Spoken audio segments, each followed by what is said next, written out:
Just making a morning smoothie. I just made some, well, I didn't make any bananas, but I put bananas, peaches, almond milk, and I'm gonna put some honey and then some dashes of cinnamon. It just gives just this really good, just peach, banana, cinnamon type of smoothie. It is so good. And then I got some spinach in there, get my greens in. And yeah, that's just like a smoothie of champions, in my opinion. So thought I'd share that with y'all.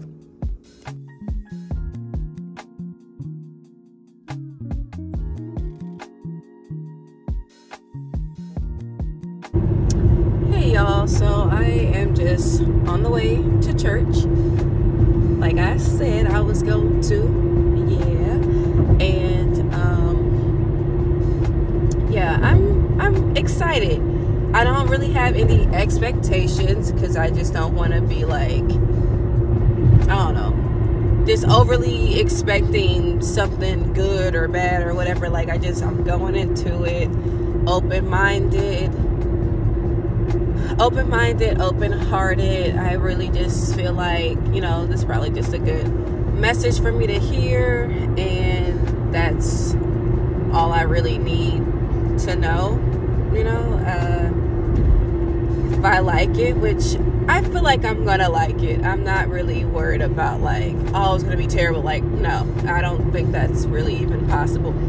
I feel like I'm going to enjoy it, and I want to make this a new part of my spiritual practice. So I feel like I want to go like every Sunday if I can, but I'm gonna just set a goal for like a couple times out the month, or just really whenever I feel like it. So I mean, we shall see.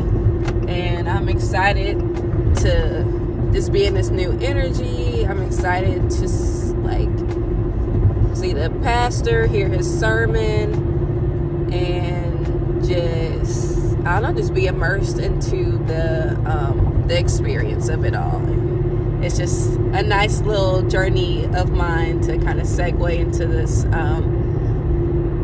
So yeah, I'm proud of myself for going, and I'm sure it's gonna be a great time. And yeah, and I'll talk to you guys later.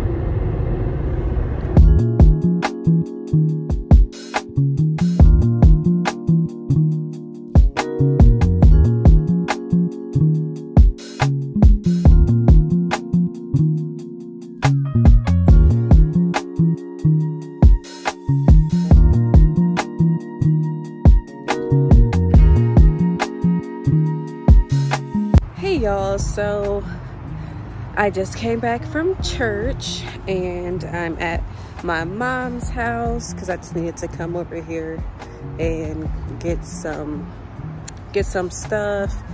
And yep, and I usually see her once a week anyway, so ooh, they need to get these branches. You see all this? Look at that. And yeah, so church was really nice. Like I knew it wasn't going to be like I really expected. They had a sermon from a neuroscientist, and I don't think he wasn't a preacher or anything, but he was connecting neuroscience, like psychological responses with spiritual, and how they can play a part with one another and be of benefit. So it was cool to like see his perspective, and then they showed some videos of him and some other therapists as well, just with some studies on how people were healthier mentally, physically, spiritually, of course, that had practices in their life, and versus people that didn't.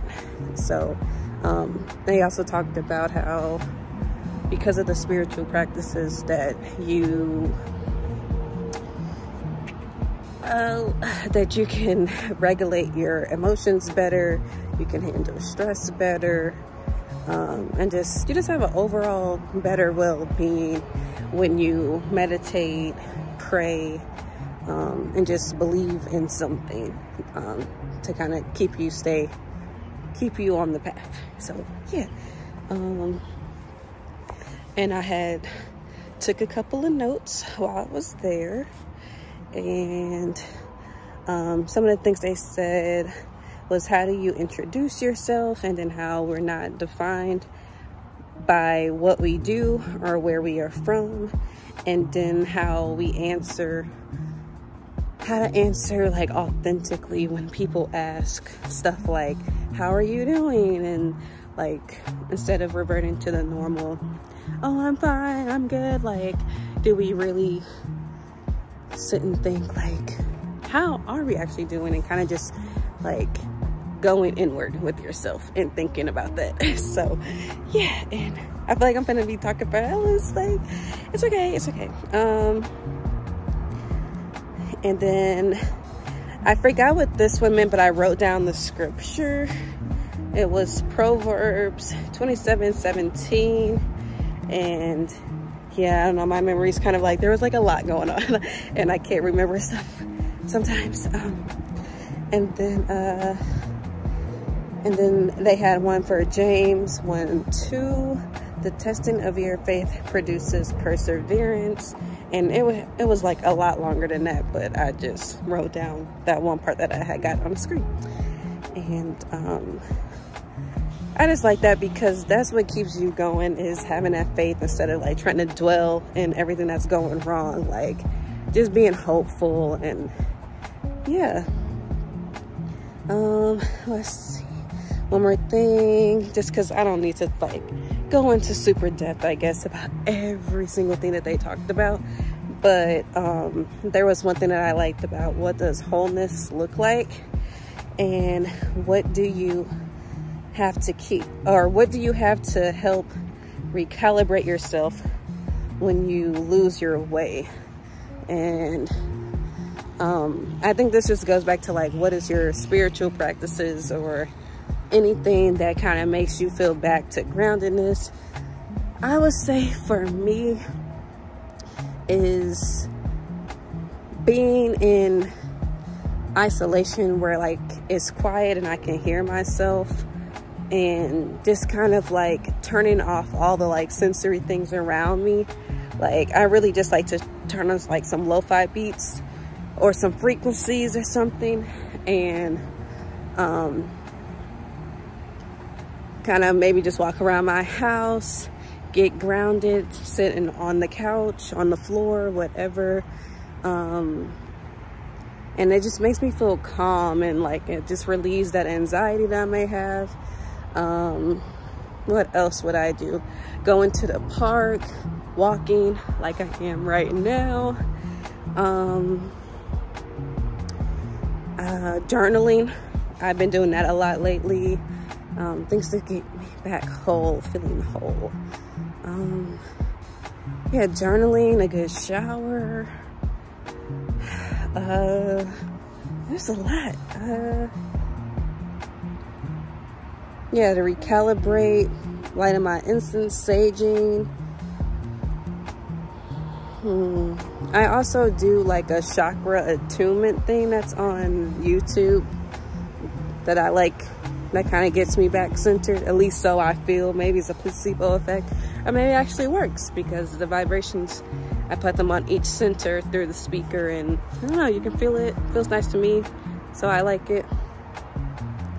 And oh, one last thing that's powerful that he said was finding the beauty in brokenness. And I don't know, that was really powerful to me, because I feel like, oh, there we go again, back over here. I feel like that's really powerful, because when things are going on, you ready?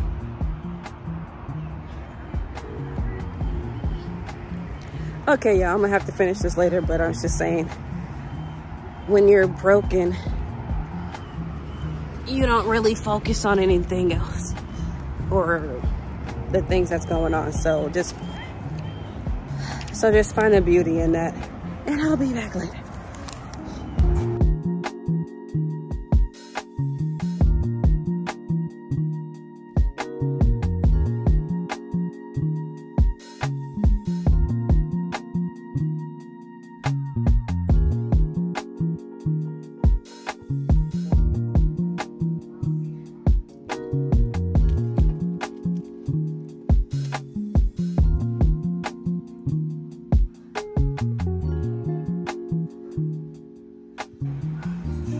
Yeah.